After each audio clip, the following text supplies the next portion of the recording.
Thank you, Commissioner.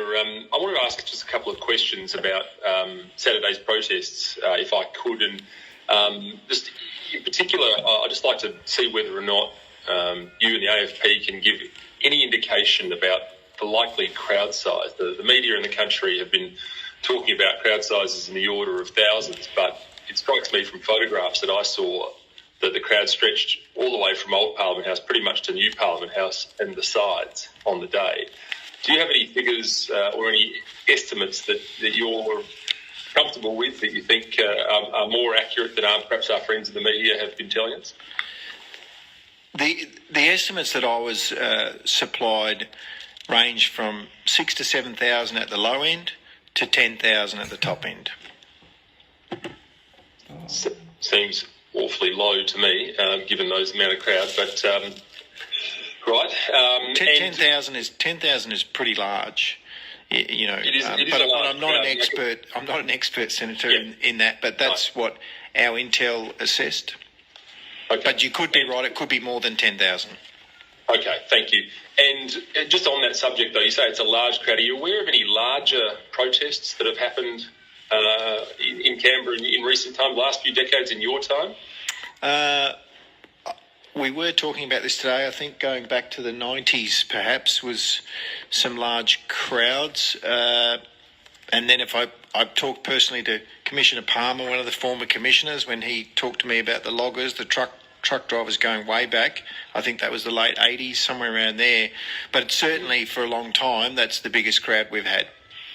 Right, thank you.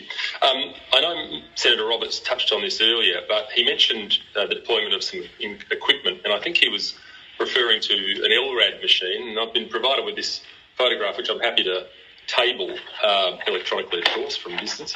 It does appear to show the deployment of an LRAD machine, a long-range acoustic device, I think it's called, which is a device designed to pitch sound at long range and can cause some pretty serious injuries.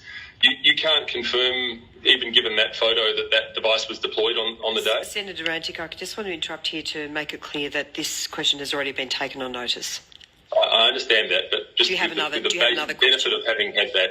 benefit of having had that photograph, which tends to confirm it, we still can't confirm that device was there on the day?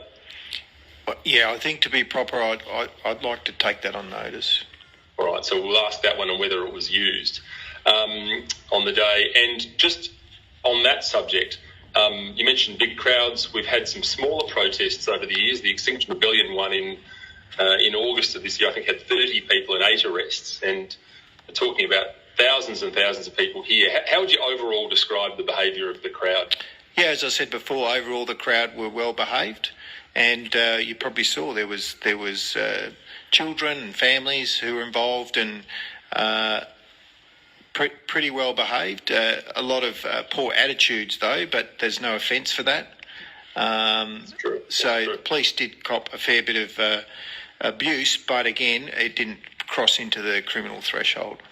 Right, so mostly peaceful then. Mostly peaceful. Senator Rantic, I'm sorry, we are going to have to... I have one more question, Chair, and it's a very quick one. Make a very quick one. Very quick one. My last question is, there were some reports on the day of some interference with the bandwidth, citizen journalists talking about losing footage dropping out. Is that anything you're aware of? Is that anything the AFP was involved with? And do you know anything about that? No, the only thing I'd heard was that they'd moved to another campsite where there was no internet, and then they moved on, but not that.